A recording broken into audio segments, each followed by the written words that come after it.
the Sunday night game, and I'm pretty fucking called it. Yeah, you fucking called it, didn't you? Splat. The thing is, right? I'm not high on the Ravens. I actually think they're massively. I think they're the most over. And I'll tell you what, I certainly do now. Like I've been screaming for. I don't think Lamar Jackson is elite, and people have been fucking coming at me for that. What? Like I mean, Jesus, hellfire. He had one good year. I mean, And he had 2 good years, but they know him. They know he's either going to run the ball or he's going to throw some ugly duck and get picked. Yeah, you're not really wrong there. Like I've said several times, if you can keep him in the pocket, you're in trouble if you're a Ravens fan, and that's exactly what's happened here. Is he a franchise quarterback? Yes, but not an elite franchise quarterback. For instance, like I said at the top of this podcast, there are levels to these things. Is he Rodgers? No, he isn't. Is he Brady? No, he isn't. Is he Pat Mahomes? Absolutely not. He's Flacco good. 2.0. Yeah, in a lot of ways. Well, not really, because Flacco could never run anywhere. Flacco looked like he had lead boots on. He is Joe Flacco and Michael. He's Michael Vick 2.0 is what he is. Yeah. He's a high-powered version of Michael Vick, legs-wise, but arm-wise, it's the same old story. And in college, you can get away with a lot of that. You're not taking big hits in college, as I'm learning from watching college regularly now. You're not. It's not the high. It's a high-paced offensive game, but it's not a very heavy defensive game because a lot of these college kids just haven't. They're slowly becoming the physical forms that you would expect them to be, but they're not quite there yet. But there are some boys in college that if you get hit, you get fucked. Let's not get too excited about college boys on this podcast. We don't want our own version of speaking out. Thank you very much. Jesus, my apologies to all the ladies. That's not what I meant. Well, obviously not. It's a joke, and nobody thinks that's a good thing. We're very offensive here, and we're quite happy with that. And I'm not changing my ways for nobody. Fuck yes. What are you gonna do? Fucking ground me? Something. Right. But ultimately, yeah. This was. I tell you what, right? There's one thing that I could rub in your face. Oh, Bill Belichick needs to retire. Bill Belichick's lost it. Bill Belichick's too old. He's too old. And now all of a sudden, they're awake again. He's awake. Do you know what he's been doing, right? I fucking said he's the best coach in the history of this game. Book it. And everyone's like, oh, yeah, well, he had Brady for some of it. And what he's been doing, he's been slowly smacking on that temple wall. Boom. Boom, and all of a sudden the sleeping giant that is the Patriots dynasty is awoken. It's like, oh, this monstrous golem has risen from the ground of Foxborough and has said, Raven smash. And this is what has happened. And all of a sudden, Cam Newton isn't making very many mistakes. And the ball is being locked up better. And I tell you what, mate, if Cam Newton doesn't make that dodgy error against Buffalo, if they don't cough up the ball as badly as that, they could easily be 6-3 right now. And we're not having this conversation, bar a couple of games that are a bit funky and a bit out there. They are clicking and they're playing harder. They're working harder. Their defense is now starting to adjust to the fact that it's missing all of those players who opted out from COVID as well. The McCourty twins look great. Rutgers boys as well. And we all have a giggle at Rutgers, but I'll tell you what, they can produce some defensive players. And ultimately, I think when you're on a college franchise where you ship a lot of points, you actually learn more about defense in yourself because as a young man, you're going to be taking a lot more abuse. And actually, that seems to have worked for them. And to be fair, they've always been pretty elite. Yeah. Jason and this is a team that's missing 3 or 4 of its key weapons on defense, and now it's starting to click. And that is down to coaching. They have the best coach. When you have the best coach, he will get. And he's clearly sat down and said, look, now all of a sudden, Cam Newton, okay, he's not elite. But has he ever been elite? Not really. He had one season where he played elite when he got to the Super Bowl, and then Von Miller decided he was going to jam his thumb so far up his ass that he coughed up his nail, which was good times. Oh, those were the days. weren't those the days, boys, when we were good? I remember those days when we won the Super Bowl. Do you know what? I wore my Broncos jersey. I accidentally put it on the wrong way. How stupid I am sometimes. I put my Broncos jersey on back to front, right? And the game started. And we immediately sacked Cam Newton. I was like, I'm not turning my jersey around for the rest of the game. I was like, no, it's not. And I didn't, and we won the Super Bowl. So, yeah, you're welcome, Broncos fans. It was me, my reverse jersey, once the Super Bowl. That's jack shit. But, yeah, I just think, all of a sudden they're starting to click. And, the Bills, they'll be fine. I still think the Bills will win this division. But I'll tell you what, we could have an almighty fucking fight between the Patriots and the Dolphins at this rate. I'm looking forward to it. Because the Dolphins are starting to click too. Yeah, coming through. They're starting to click too. Ultimately, I know, right? I've had one shit pun, mate. It's dad jokes, isn't it? But they're definitely clicking, but I think it's a little bit too late. Yeah, but we'll see, because that's an elite win, beating the Ravens.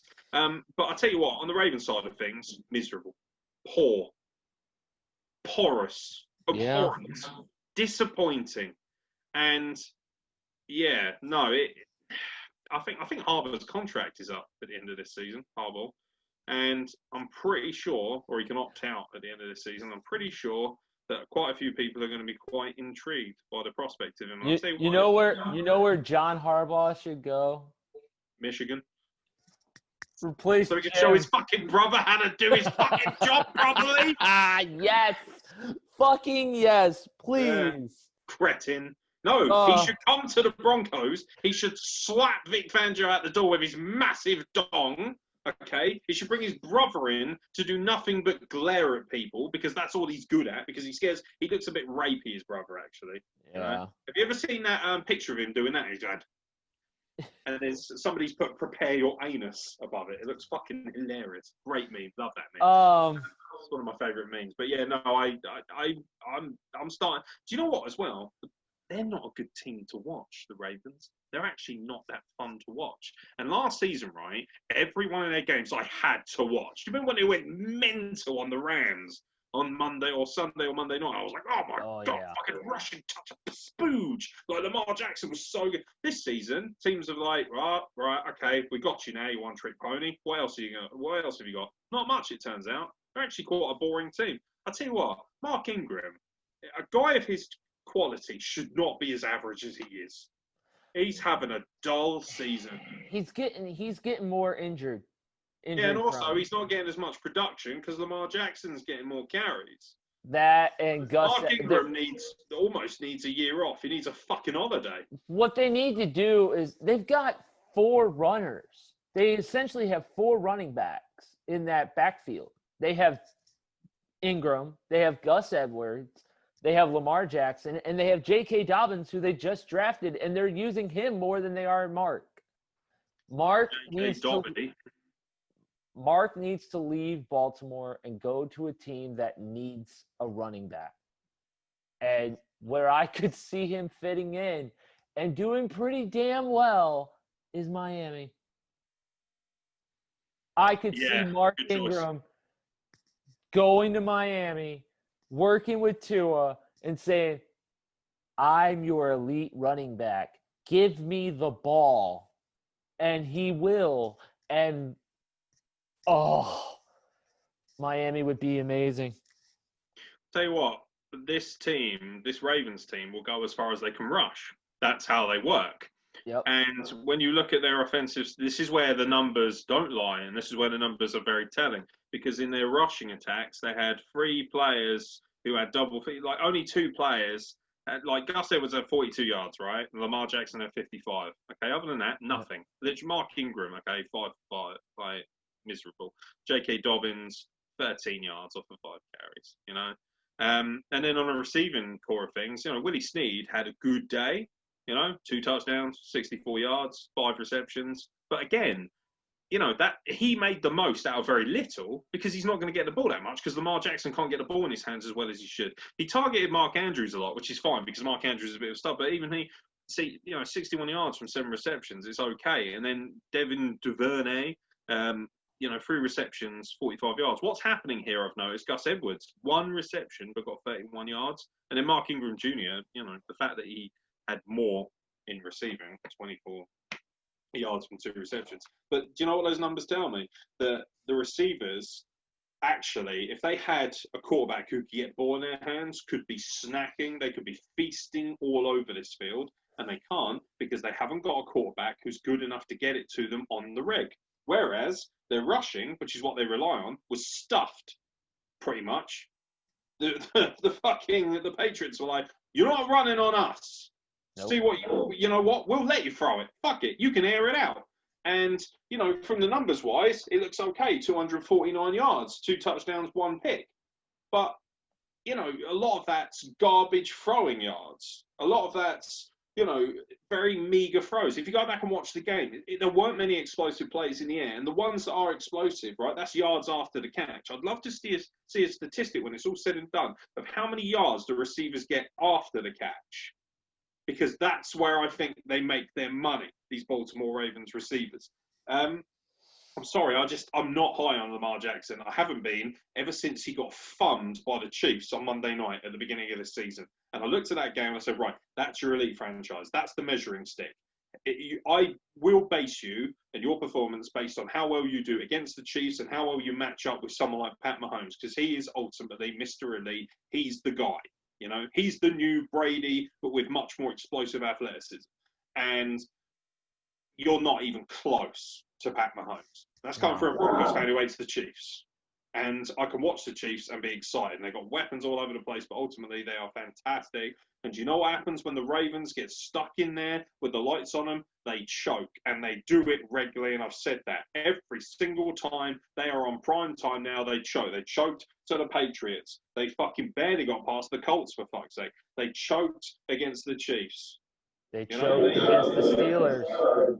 That was the other game I was thinking of. And, they kind of made it, a lot of their points were in garbage time in that as well. And then you look at last season, first 1 and out in the playoffs against the Titans, who were the unfancied roughhouse boys of the division. And now we quite like the Titans a lot. But, Derrick Henry made a fucking example of them, as did Tannehill. They are massive chokers right now, the Ravens. Massive. But I'll tell you what, Patriots, got to keep an eye, just keep one eye on them. I don't expect them to get in the playoffs, but you just don't fucking know. And you know what? I think they've still got to play the Jets again. So you just never know. Oh, by the way, the Jets are on a bye week. You lucky bastards. You got a week off from my abuse. Because next week, it shall return. The massacre of the green and white. Oh, absolutely. I think next week they've got Buffalo next week. Oh, sorry. I can't wait to just. So now we go to the Monday